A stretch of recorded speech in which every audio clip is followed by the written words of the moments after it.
Hello. So, in the last podcast, I spoke about the preparation side of doing the Kilimanjaro climb. So, in this podcast, I thought I'd talk more about the climb itself. And we were all flying into Kilimanjaro International Airport, which, small airport. It's near Arusha. It's actually sort of halfway between Arusha and the sort of next big town.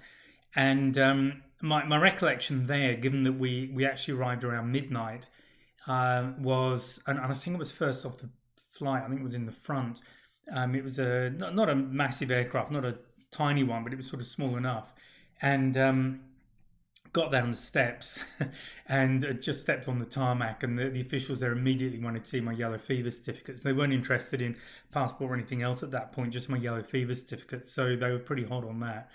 And anyway, I got picked up, taken to the hotel, was in pretty late, obviously arriving at sort of 1 or 2 in the morning, and then had breakfast the following morning, which was sort of officially day one.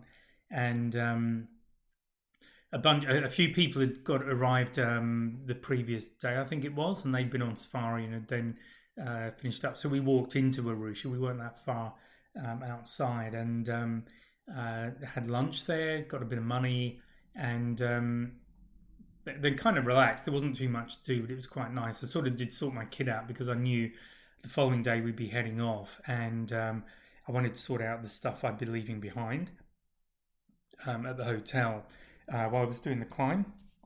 So did all of that, and we then had a sort of dinner, and 1 or 2 people were still arriving through dinner, but then we had our main briefing by our team leader, and that was where I mentioned that found out my sleeping bag and liner weren't really warm enough, so I had to get another liner. But they took us through everything, and this is also where the doctor who was leading our trip recommended I did take Diamox, so I got some Diamox from her, and that I probably did make a difference, and I certainly didn't get altitude sickness, although I did struggle a little bit at one point, which I'll talk about later. So my recommendation is to take Diamox if you're thinking of doing the trip. But it was nice. We had a really good dinner together, and then the following day we basically got everything sort of semi-checked out of our rooms, got the bags we were leaving behind already. The rest of the stuff we were taking with us we kept, and then the guys came to pick us up, and we had a minibus over to I think it's pronounced Nali Muru. So this is near the Narumuru Gate, which is where we actually started. So we were on the Rongai route, which is Rungai. So I probably pronounced that all wrong. That route is the northern route. It's, as I understand it, it's one of the less popular routes, or was at the time. This was in August 2017 that I went, which was fine as far as I was concerned, because it meant fewer people and fewer sort of hanging around and all that sort of stuff. And so the setting off point was Nanimuru, which is at 1,950 meters. Given that we were almost climbing to 6,000 meters in a few days, the difference was around 4,000 meters. So it's sort of fairly steady walking. And the really nice thing about it was we did our sort of official start photo, and then we started it was essentially a hike. It was quite a nice hike. It was about the only day where you could comfortably wear shorts. Because it did get a bit nippy as we went further up. But we walking past the village, or on the way around the village, we sort of joined with a bunch of school children who just finished their school for the day, and they were maybe 6 or so little. And it was just really nice to have them along, and they're all pretty canny about getting gifts, and I had little koala bears as a giveaway, and got rid of pretty much all of them, I think. And some people had brought sweets, other people had brought sort of stick on, little flags you could stick on different things. So, and we were mostly Australian, so it was a bit of a sort of Australian group, and the kids were just great. We were throwing them around and doing all the sort of stuff you do when you play with small kids at that age. But because we were raising money, and we had raised a lot of money for UNICEF Australia, it just seemed a very fitting way to start the trip. And we sort of kept on going. It was nice. It was pretty steady walk, nothing too horrendous. And we ended up at Simba Camp, which is at 2,600 meters. And we got there sort of late afternoon. And the porters had gone past us. They left us and set up camp. And I mentioned before they were really good. They would break down the camp in the morning, tents and things, go past us as we were walking up, and then have everything set up for us when we arrived. And it tended to be the same personal people setting up our own tents. So the person setting up my tent tended to be the same one, and he would set up my thing that I forget what you call them, the thing that you sort of inflate. I didn't blow it up. It had a sort of this bag thing it used for inflating, which is quite handy actually. But the guy got the hang of that, and then he would set that up for me every time. So when I arrived at the tent, it was all pretty much done, and I would just get the sleeping bag out, throw my kit down, and that was me sorted pretty much. And they would also set up a larger tent, which was used for mainly for dining, but also we might have little meetings in there if we needed to at night. And they would cook up these big dishes, so there was plenty of rice and other food, and that was pretty good. As I said in the previous podcast, we did start to lose interest. I think it's true of most of us as we got higher, but food was good, and it was good enough for us to keep going. And then during the walks, which would range, the first one was a half day, and we had, I think, another half day, and then the final day was pretty much a half day. But the rest of it, we'd be walking for between 7 and 9 hours. So this was why with the training, I started doing these 5-hour hikes, because I knew that we would be having some pretty long walks to do, and I wanted to get as fit as possible to do them. So anyway, that was it. So that was pretty much day one, and then day two we were walking up to Kikiliwa, I think is Kikiliwa Caves. I'm sure I've said that wrong. And that's where our camp was, around 3,800 meters. So that took us most of the days to get up there. Day four, again, this was a shorter one. We actually walked to Moenzi, and we actually had a campsite at a place called Moenzi Town, and that has a small lake. It is really small, but we did stay 2 nights there, so that was pretty nice. So once we were set up there, we had a kind of restful afternoon, and then in fact that night I was doing some astro, because we had a kind of more relaxing day the following day. That was day 5. We yeah, I knew there wasn't sort of the big thing to get up early, get ready to go and go, because they were pretty keen that we left on time. And I just find it sort of respectful for everyone to be ready to go, and particularly the people trying to organise it. We did have a couple of people who were always very tardy, and that was a bit annoying. But yeah, we I always made a point of being up early. In fact, getting up was quite fun, because we get a cup of coffee, and you could hear the guys going around, but I was usually awake anyway. And I could always hear this racket. It sounded like everyone was up and chatting. But when I finally got out of my tent, I'd find I was the only one, because people were just talking within their tents. So being on my own, it's I just assumed everyone was up and talking. In fact, I was the only one up. And then the guys would come and bring me a cup of sugary coffee, which was nice. Except on I think the last couple of days, we didn't have any sugar. We'd run out. So that in fact was pretty good. And then on that day as well, on that rest day, that sort of 5th day, we did go for a hike. So it was a few hours. It was only a couple of hours, but it was just to get up a little bit higher, and then so you sort of hike high and rest low, and that was what we did on that day. And then on day 6, we walked across what they call the saddles. So Moenzi is one of the peaks you can see. If you look at Kilimanjaro, at least from one side, you can see 2 peaks, one lower than the other, and they're sort of pretty much the width of the top of the mountain. Well, one of those is Moenzi, and then the other peak is actually the main peak, and the bit in the middle is known as the saddle, and it looks like a sort of gentle plain, which it is, but it's really easy to underestimate how far it is, because it doesn't look like it's that far when you're walking along it. And then you realise when you're sort of squinting a bit, off in the far distance, just some tiny little dots, and then you realise they're people, and they're actually the porters that passed you, half an hour, 40 minutes ago, and they're way off in the distance, and yet there's still a lot further to go. So it's one of those places that is really deceptive. And in fact, that was only, I think we only did a few hours. That was maybe about a 4-hour hike. And the reason for that was, and when we got to the camp, in fact, which was Kibu, the whole camp was really steep. So, and because at that point we were definitely, I mean, I was definitely feeling the shortage of breath, and we'd taken it slowly. So it's poly is what they say to get you to slow down, which had to do with me quite a lot. Um, it's so that your body can is not overexerting because you're it takes you a while for your body to start processing the oxygen in a way that it needs to because it just isn't as plentiful up there. So although the walk was nice and steady, actually I found just walking up this little steep area where we were camped was actually quite tiring. And I do remember being in there and I was putting my boots on or putting some pants on or doing something and I was absolutely exhausted. It took me about 20 minutes and I was just so out of breath. So this is where the altitude, that difference in altitude really starts to kick in. And we were at 4,730 meters. So the peak is around 5,000, whatever I said, 5,600 and sort of 80 odd meters, 85 meters, I think. So that's a big difference in height. It's nearly it's about 950 meters, so it is quite high.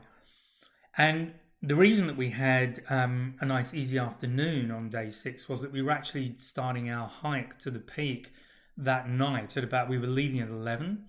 So we had dinner at I think it was 9:30, 10, and then we had to change into our sort of full-on gear for this night trek because it was really cold. And we also had snacks and everything, and we were sort of stopping on the way at a place called Gilman's Point, which is at sorry, the Gilman's Point is the high point. There's a place called Hans Meyer Cave, which is just a stop on the path. Really, that's 5,150 meters, and so we left at 11. We actually reached the peak at 9 o'clock, so that's 10 hours, and it was this, I have to say, was the most difficult part of it for a couple of reasons. One is we were going really slowly. It was like you couldn't stride or anything. It was just small steps because you're walking on this loose scree. And because it's loose scree, you can't go directly up. You have to traverse. So you're basically walking from side to side and gradually getting higher and higher. And this is why it takes so long. And you're having to go slow on this scree because it does move. And because you're going so slowly, your body isn't generating any heat through your muscles. And I was getting really cold. And in fact, there were two young guys from Melbourne who were just absolutely brilliant, possibly saved my life um, because I was getting so cold. They had these little things, and I didn't have any of them, but you could buy them, and they're in like a little sachet. And if you crushed it and rubbed it, it would create heat. And they took a look at me, and I don't know how. I guess they were looking with their the head torches. But they said later that I was just looking really blue and they were getting a bit worried about me. So they gave me a few of these things, opened them, shoved a couple in my gloves. So I had one in each glove and also just stuffed one inside my rain jacket, my Gore-Tex jacket near my heart to stop me from dying, basically. So it went on. And I didn't look at my watch. And at one point I thought it's going to be 3 a.m, but I just didn't want to look. And it was almost like the whole focus was on the next step, the next step, the next step. I was stopping again. Two people in our group, one lady had got a bit sick and she didn't leave that sort of final base camp for the ascent. Then we had an American guy who got sick and he did start to do the climb, but in the end, they just took him back down because he just couldn't do it. So the rest of us kept on going. And I kind of zoned out. So I don't know if you've ever had that experience where you're doing something long. I kind of have it on long haul flights a little bit, but not so much now that you've got these sort of on-demand movies. Also, I just sit and watch loads of movies if I'm doing a long-haul flight. But it was a little bit like that doing this climb. It was just hour after hour of being very cold. And I think the most depressing thing was we stopped because we were stopping regularly.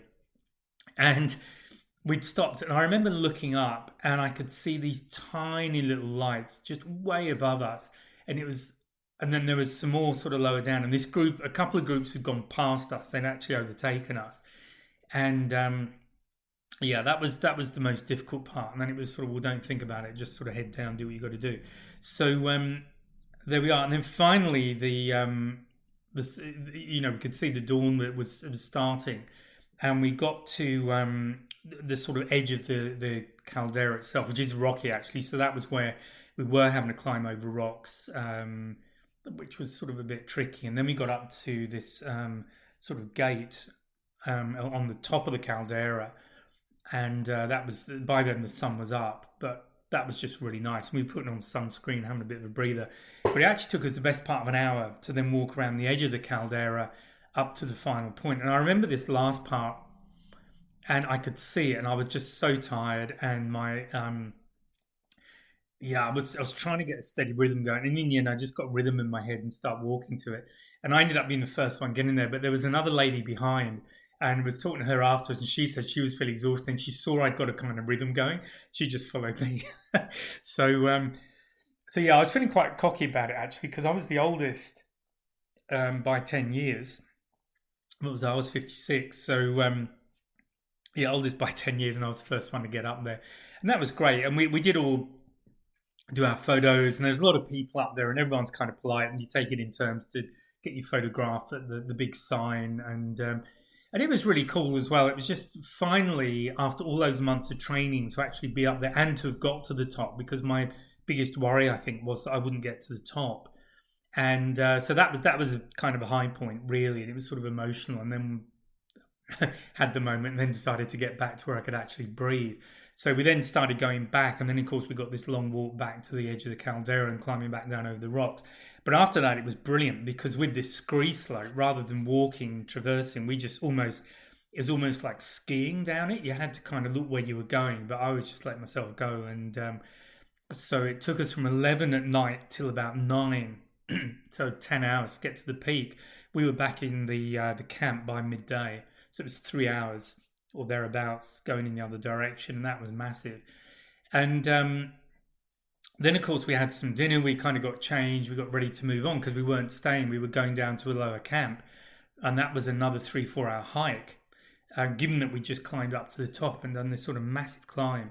And I do remember I was out of breath. I had some lunch, and I said to one of the guides, and it was a really nice guy, and I said, "Look, I'm really sorry, but I cannot carry my backpack. I'm just that tired now. I couldn't do it." And I think he just took my backpack, which wasn't that heavy. It wasn't my main sort of 10 kilo bag that the porters were carrying, but even my own bag. I took my water with me, and that was pretty much it. And I really did start to feel unwell, and I felt I was going to get a massive dose of diarrhea or something. So as we were walking, and I was out in the front again, and it felt like it might rain, but I was looking at where the rocks were, so I could, if I had to, I could dive off very rapidly and sort myself out. But luckily that didn't happen. Unfortunately, though, one of the guys on the way back had got damaged his knee, and they had to get a stretcher because they had to take him down to the camp where we were going to stay on this final night, because that was where they could get wheeled transport to him. So they actually had this stretcher on essentially bicycle wheels, and a couple of guys just took him down. And so he was actually down there when we got to this base camp, and the two people who hadn't been able to do the final climb were also there when I was checking in. Unfortunately, I didn't have much time to talk to them because I signed in. I was still feeling pretty unwell. One of the young guys came to find me to show me to my tent, and as we were walking down this path, I just had to say, "Excuse me one moment," and I just sort of dived behind this bush and threw up, and my body was just saying, "Okay, you're an idiot and you've had enough." So that was it. And then I stayed in my tent, decided not to have dinner, but they did bring me some food. They brought me far too much, but it was kind of nice to get some food in my system, but I just needed to sleep, and this was my body saying, "You are really dumb." So that was the day of the climb, but it's a massive day. It was like a double day. And then that final morning, I got up and I actually felt miles. I just felt so much better because I was lower down. I'd had some sleep, not massive, but it was enough. And then I'd got a bit of food in my body, and we walked down. But I have to say, that was where I did the most damage to myself because I wasn't wearing my prescription sunglasses. I had wraparound Aussie sunglasses because of the altitude and because you tend to burn much more easily up there, and I wanted to protect my eyes too. So I had these wraparounds, and we were walking at a reasonable pace. The guy who was leading us was taking us at a reasonable sort of whack so that we could get to the bottom and have lunch. And because I was following him and I couldn't see that well, and we were going down what had been an old riverbed, and it was dried out at the time anyway. And I got to say, I must have kicked every rock it was possible to kick on the way down. I must have hit my shins, I don't know how many times, hitting rocks that were jutting out that I didn't see. And what actually happened when I got back to Australia, the toenails on my big toes, both of them went black, and came out. So yeah, that was not good. But I think that was all done on that last day because I just couldn't see these rocks and I just kept kicking them, and it was a bit slippery. Well, one of the guides, as I slipped over, grabbed me by the backpack and whipped me back up again. So the guides who'd saved my life the night before then stopped me making a complete arse of myself on the way down. But yeah, it was really good. So we had our sort of big meal and together, and it was really weird seeing a road again after 7 days, 8 days trekking. Or we were on the 8th day, and then we got bussed back to the hotel, and then we had the big sort of celebration dinner that night where we got our certificates, and it was just really nice, and it was just a totally different feel to the the first night where I think all of us were worried to some extent whether or not we'd be able to make it. And I was just really pleased that I did, and I didn't get altitude sickness as well, which was a massive plus. So that really, without going on too much about it, was the sort of short version of the experience. And I then spent a few days in the Serengeti, so I might do that as another podcast. So there you go. So thanks again for listening. I hope you found that interesting. I hope I didn't waffle on too much. And look, if you are thinking about doing it, I'd certainly recommend it as a test, but it's not like you climb up there and there's something to see. There's a big hole and there's a glacier, and that is pretty much it. But there you go. That was my experience of climbing Kilimanjaro. So until the next time, goodbye. Oh, and one thing just before you go, please take a look at the 2026 wildlife calendar. That's available now. It's on the website. There's a link below the description of this podcast episode. So please take a look, and I'll speak to you next time. Bye now.